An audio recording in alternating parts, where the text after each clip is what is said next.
चिंचणी म्हणजे तीर्थक्षेत्र म्हणून प्रसिद्ध असणारे उत्तर कोकणातल्या अपरांत भागातील अरबी समुद्राच्या किनाऱ्यावर वसलेले निसर्ग सौंदर्याचे अनुपम लेणे लाभलेले गाव. पूर्वेकडे शेतमळ्याने फुललेले हे गाव 19.5 अक्षांश व 42.21 पूर्व रेखांशावर 583.962 चौरस हेक्टर क्षेत्रामध्ये वसलेले आहे. प्राचीन काळातल्या मानवी वसाहतीचा आद्य पुरावा म्हणजे या गावात खोदलेले तलाव. 5 किलोमीटर लांब व 2.5 किलोमीटर रुंद असणाऱ्या या गावात 10 तलाव खोदून आद्य वसाहतकारांनी चिंचणी हे बेट निवासायोग्य केले आहे. देवाळे, गुरलाई, देखोबे, वहाळे, बाभुळे, गावतळे, पोसरे, अंबाळे, नवाळे आणि धोबी तलाव. चिंचणीच्या विविध विभागाची नावेही चिंचणीच्या प्राचीनत्वाची साक्ष देणारी आहेत. वावरोळ, प्राचीन काळी विद्वानांचे वावर असणारे स्थळ. चिंचणीतील आदी वसलेले ठिकाण म्हणजेच आगळबाट. फांद्या सर्वत्र पसरलेले बुडाभाट. विहिरीच्या पाण्यावर शेती केली जाणारे शिपवाडी. सतीचा दगड असलेली बलावडी. विद्वान अध्यापक राहणारे पंतोडी. पक्ष्यांच्या कलकलाटात पिंगा घालणारे ठिकाण पिंगोडी. उन्हाळी पिके घेणारा भाग उन्भाट. सततची वर्दळ आणि गोंगाट असणारे बोभाटा बंदर. बुरुज असणारा बुरुजपाडा. किल्ल्याचे प्रवेशद्वार असलेले देवडी. दमणच्या चाच्यांचे वास्तव्य असलेले ठिकाण देमणभाट. विद्वान ब्राह्मणांची वसाहत वरताळी. बंदर परिसर मांडवी. चिंचणीतील भंडाराळी ते देमणभाटातील वर्तकाळी म्हणजेच सातवाहनकालीन मृदा भांड्यांचे अवशेष इतस्तता विखुरलेले ठिकाण. इसवी सनाच्या 2ऱ्या शतकातील मोठ्या वसाहतीचे पुरावे म्हणजे सांडपाण्याचा निचरा करण्यासाठी मातीच्या गोल रिंग एकावर एक रचून तयार केलेले शोषखड्डे. हे सातवाहनकालीन तांत्रिक प्रगतीचे पुरावे आहेत. स्थानिक लोक त्याला नांदीच्या विहिरी असे म्हणतात. शके 998 मध्ये कदंब राजांनी हा भाग घेतल्यानंतर शके 1016 मध्ये शिलाहार राजवट आली. त्यांनी उभारलेली शिवमंदिरे कालौघात नष्ट झाली. परंतु नागेश्वरी येथे चिमाजी आप्पा पेशवे यांना सापडलेले शिवलिंग हे शिलाहारांच्या अस्तित्वाचा पुरावा ठरावा. पुढे यादवकुलीन प्रतापबिंबाने हा प्रदेश व्यापला. 14व्या शतकाच्या अखेरीस गुजरातचा सुलतान बहादूर शहा याने हा भाग जिंकला. चिंचणीत सापडणारी गुजरात सुलतानांची नाणी ही मुस्लिम राजवटीची साक्ष आहेत. पुढे त्यांच्या कमकुवतपणाचा फायदा पोर्तुगीजांनी घेतला.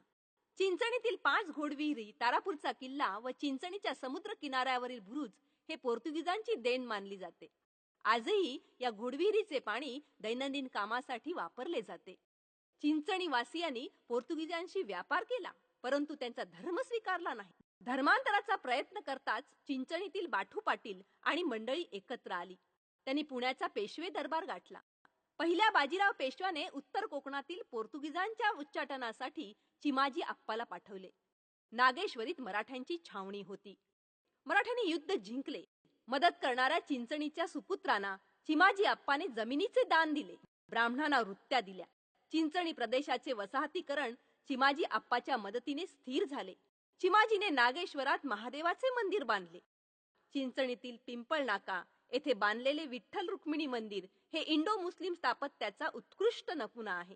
या मंदिराच्या देवासमोरील चावडीत गावाचे न्याय निवाडे, जाती पंचायती, सांस्कृतिक मेळे, भजन कीर्तने होत असत. त्यातूनच गावाचे ऐक्य जोपासले गेले आहे. मध्यकाळाच्या उत्तरार्धात ब्रिटिशांनी मराठ्यांचा पराभव केला व चिंचणीत ब्रिटिशांची राजवट स्थिर झाली. इसवी सन 1818 रोजी पुण्यातल्या शनिवार वाड्यामध्ये युनियन जॅक फडकले. लवकरच सुप्रशासनासाठी ब्रिटिशांनी चिंचणीत नगरपालिका स्थापन केली. परंतु 1862 साली प्रशासकाच्या अभावामुळे नगरपालिका बरखास्त झाली. चिंचणीत प्राथमिक शिक्षणाची सुरुवात 1886 पासून झाली.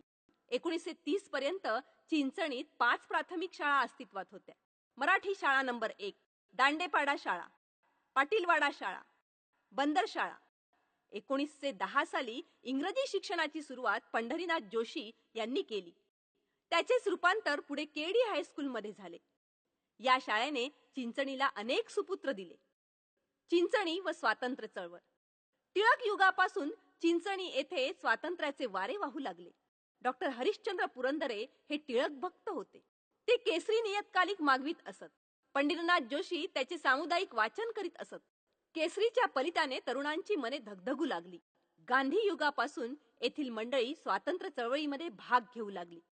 प्रभात फेऱ्या, देशभक्तीपर गीते, गुप्त झेंडा वंदने, भाषणे, दांडी यात्रा, वैयक्तिक सत्याग्रह, चले जाव चळवळ व वंदे मातरम मंत्राने तरुणांची मने व चिंचणीतील सर्वच वातावरण भारून गेले. या गावाने 27 स्वातंत्र्य सैनिक व 2 हुतात्मे दिले. स्वातंत्र्य चळवळी पेटून ती जागृत ठेवण्याचे कार्य करणाऱ्या कमलाकर जोशींना 4 वेळा तुरुंगवास भोगावा लागला. त्यांचे घर म्हणजे चिंचणीतील स्वातंत्र्य चळवळीचे केंद्र होते.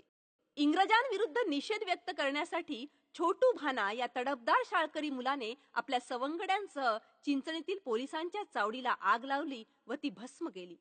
दुसऱ्या महायुद्धात ब्रिटिशांना मिळालेला धडा आणि हिंदुस्थानातील स्वातंत्र्य लढ्याची तीव्रता या कारणाने ब्रिटिश साम्राज्यशाहीने हिंदुस्थानला स्वातंत्र्य देण्याचे ठरविले. 15 ऑगस्ट 1947 रोजी पहिल्या स्वातंत्र्य दिनाचा कार्यक्रम चिंचणीत केडी हायस्कूलच्या मैदानावर संपन्न झाला. त्याला प्रमुख अतिथी म्हणून सुप्रसिद्ध बालशिक्षण तज्ञ ताराबाई मोडक हजर होत्या. धार्मिक चिंचणीकर. चिंचणी गावात वेगवेगळ्या नासाची अनेक मंदिरे आहेत. शंकराची 2 मंदिरे, सामुद्री माता मंदिर, मोरी पाड्यावरील चाचर माता मंदिर, खाडी नाक्यावरल्या कुंभार गल्लीतील महालक्ष्मी मंदिर, चिंचणी मार्केट जवळील श्रीकृष्णाचे पोरवाड मंदिर, तर पिंपळ नाक्यावरील मारुती, विठ्ठल रुक्मिणी, श्रीराम मंदिर, गणेश मंदिर व पिंपळाच्या पारावरील शिवलिंग असे देवपंचायतन आहे. चिंचणीतील बोभाट्यात कामेश्वरी मंदिर व गायत्री मंदिर आहे. गावदेवीचे मंदिर मांगेला समाजाने जोपासले आहे. संपूर्ण महाराष्ट्रातील पहिले साई मंदिर चिंचणीतील सुताराळीमध्ये आहे. नागेश्वरीला शिवमंदिर व भवानी मंदिर आहे. जोशी कुटुंबियांच्या घरातील सप्तशृंगी देवी गावातील अनेकांचे श्रद्धास्थान आहे.